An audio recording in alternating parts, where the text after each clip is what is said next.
अब जो 2021 के ये 6 माह तकरीबन मुकम्मल हो रहे हैं, अब जो 2021-22 का बजट है और ये जो मुआशी साल होगा, इकनॉमिक ईयर है, ये हमारे लिए वाकई बेहतर हो सकता है?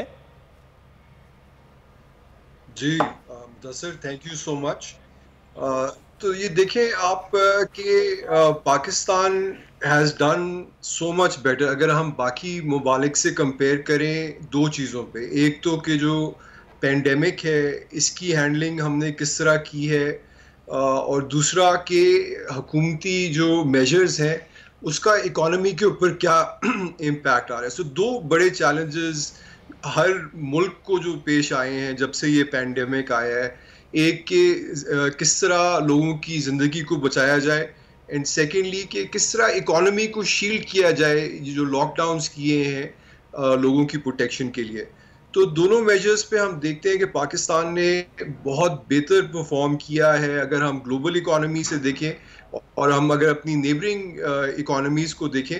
तो पाकिस्तान ने इन दोनों मेजर्स पे बहुत बेहतर परफॉर्म किया है। सो एक तो कोविड सिचुएशन हमने बहुत बेहतर तरीके से हैंडल की है, 3 वेव्स आ चुकी हैं पाकिस्तान में, लेकिन हम देखते हैं कि हमारे हॉस्पिटल्स और जो अमवात हैं उसमें इतना इजाफा नहीं हुआ जो कि हम बाकी ममालिक में देख रहे हैं। इंडिया की अगर हम एग्जांपल लेते हैं तो वहाँ पे जो उनका पब्लिक हेल्थ इंफ्रास्ट्रक्चर है वो केटर टू नहीं कर सका जो वहाँ पे वबा चली है। पाकिस्तान में ऐसी सूरत हाल नहीं डेवलप हुई थैंकफुली, एंड अब वैक्सीनेशन रोल आउट्स भी हो रही हैं। इसका बहुत फ़ायदा हुआ है पाकिस्तान की मईशत को। सो एक तो ये जो स्मार्ट लॉकडाउन्स की पॉलिसी है इससे हम देख रहे हैं कि हमारा बिजनेस कॉन्फिडेंस रिवाइव हुआ है, और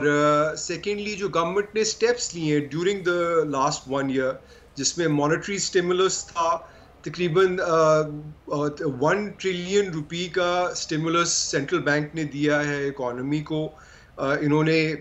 कर्ज जो है 1 साल के लिए एक्सटेंड किए, तकरीबन 250 बिलियन रुपए कंपनीज को इन्होंने सस्ता जो है लोन दिया है ताकि लोगों की नौकरियों को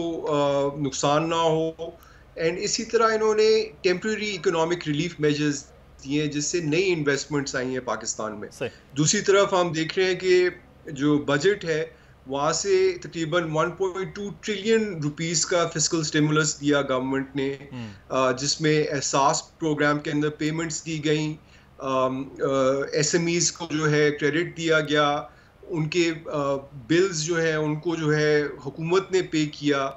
सो इन सब मेजर्स का कंबाइंड इफेक्ट हम देख रहे हैं कि पाकिस्तान की इकोनॉमी में एक रिकवरी आई है इस साल। साहब आप क्योंकि खुद बैंकर हैं तो मैं ये चाहूँगा कि बैंकिंग सेक्टर में बेहतरी या इस वक्त तनज़्ज़ुली का मामला, क्योंकि बैंकिंग सेक्टर भी पाकिस्तान में जब इंडस्ट्री बड़ी नहीं है तो फिर बैंकिंग सेक्टर भी परेशान रहा है पाकिस्तान के पीछे पूरा 1 डेकेड बल्कि 2 डेकेड से ही ये सूरत हाल रही। मैं इस पर भी बात करूँगा हम, लेकिन हमें उमर हयात हमारे नुमाइंदे भी हमारे साथ हैं, उनसे भी बात कर लेते हैं क्योंकि इस वक्त बजट एक तरफ हुकूमत बना रही है और बजट से पहले मुआशी सूरत हाल की बेहतरी की बात कर रही है, दूसरी जानिब अपोजिशन पूरी तरह से ये बता रही है कि मुकम्मल तौर पर पिछले 3 साल में ये हुकूमत फेल रही है, और आज भी प्री बजट एक सेमिनार मुस्लिम नून कर रही है। उमर हयात, इस वक्त पहले तो ये बताइएगा कि हुकूमत जो बजट की तैयारी कर रही है, क्या इस वक्त बजट में कुछ खास होने जा रहा है? और ख़ास तौर पर पिछले 2 सालों में हमने सरकारी मुलाजमीन की तनख्वाहें बढ़ती नहीं देखी हैं, अब की बार कुछ खबरें आ रही हैं कि 10 से 15% इजाफा हो सकता है। एक तो ये बताइए कि दूसरा, इस बजट में क्या कुछ ऐसा अलग है कि नए वजीर ख़जाना आए हैं, कुछ नया, कुछ आम आदमी के लिए रिलीफ की तैयारी भी हो रही है, या बजट वाकई जिसमें अपोजिशन कहती जी IMF बजट तैयार हो रहा है? सर बहुत बहुत शुक्रिया। सबसे पहले तो जो सवाल आपने किया कि जो बहुत बड़ा कंसर्न है पाकिस्तान के अवाम का सरकारी मुलाजमीन की तनख्वाहें, क्योंकि जो सरकारी मुलाजमीन हैं उनके साथ पूरे के पूरे ख़ानदान वाबस्ता होते हैं। तो सरकारी मुलाजमीन की तनख्वाहों में हमने देखा कि गुज़िश्ता बजट में हुकूमत ने इजाफ़ा नहीं किया, जिस पर मुलाजमीन हमें सरापा एहतजाज भी नज़र आए। और फिर उसके बाद जो अगले माली साल का बजट पेश हो रहा है उस बजट में ये नवीद सुनाई जा रही है कि 10 से 15% जो है वो सरकारी मुलाजमीन की तनख्वाहों में इजाफ़ा किया जाएगा। और आज हमने ये देखा कि सरकारी मुलाजमीन ने एहतजाज किया और उस एहतजाज में उन्होंने ये कहा कि महंगाई को मद्देनज़र रखते हुए जो सरकारी मुलाजमीन की तनख्वाहें हैं उसको 20 से 25% उसमें इजाफ़ा किया जाए। और दूसरी जानिब हम ये देख रहे हैं कि हुकूमत कोशिश कर रही है कि सरकारी मुलाजमीन की तनख्वाहों में इजाफ़ा हो। गुज़िश्ता माली साल का जब बजट तैयार हो रहा था